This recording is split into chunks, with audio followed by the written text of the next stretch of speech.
So I was just having a conversation with another narcissistic abuse victim. We were talking about, or survivor. We're not victims. We're survivors, and we're thrivers. About their narc. Reminded me of an instance that I just went through the other day. I was I was with somebody. I was with a family member, and I was relaying to that family member, narcissistic family member, and I was relaying to that family member that our the old animosities between different people in our social group were over, had been over. We all accepted it. We made up. We're all friendly. We all love one another. It doesn't matter anymore. We had let those things go.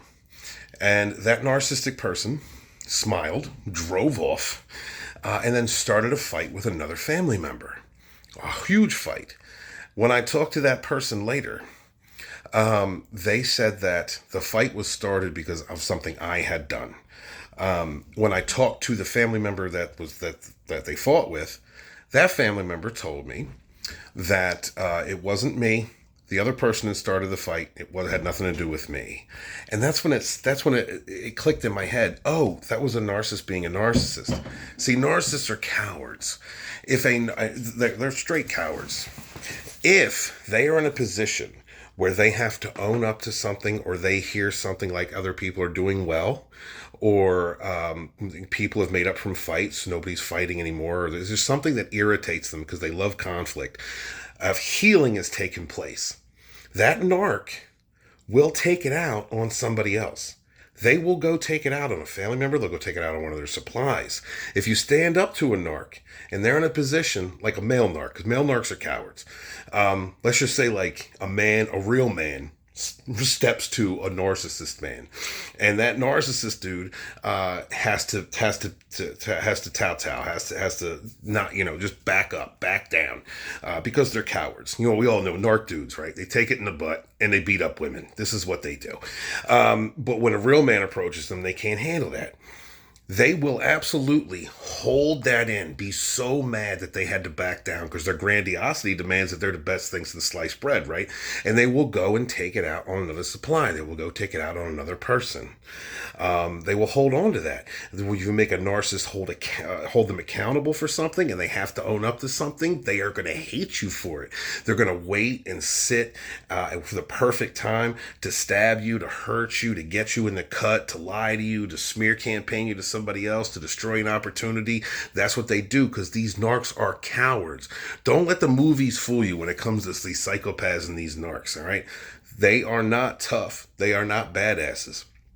They're all about getting their fifis when their fifis are hurt and they can't handle criticism or shame or being held accountable for the garbage stuff that they do.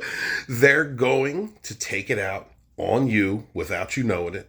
They're going to do it on social media. They're going to talk to somebody. They're going to try and destroy job opportunity. They're going to talk smack to you like your work.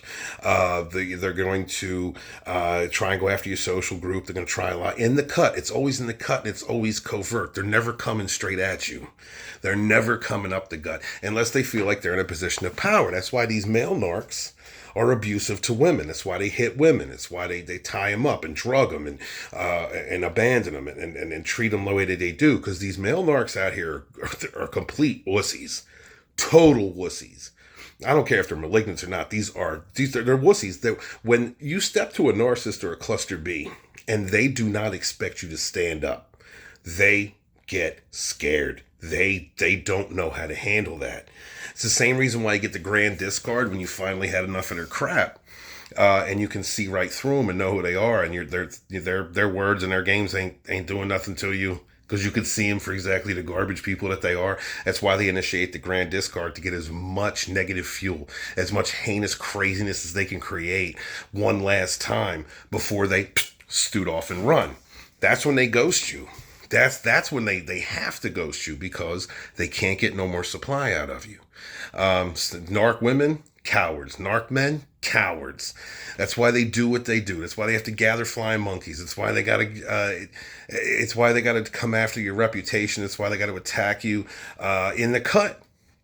So just remember that, y'all. Whenever you're dealing with one of these narcissists, if you're out here with these male narcs, If you're out here with these male narcs, all right, just remember, the same dude who thought he was so tough that he could put his hands on you and treat you like garbage, I guarantee you, you have seen that dude not be able to take criticism from another man, back down, be totally negative. I guarantee you, you've watched that man be a coward 100 times. But just remember that when them narcissists are confronted by people with heart, with bravery, when they're confronted with real courage, with a good, by a good person, a strong individual, they're going to back down in that moment.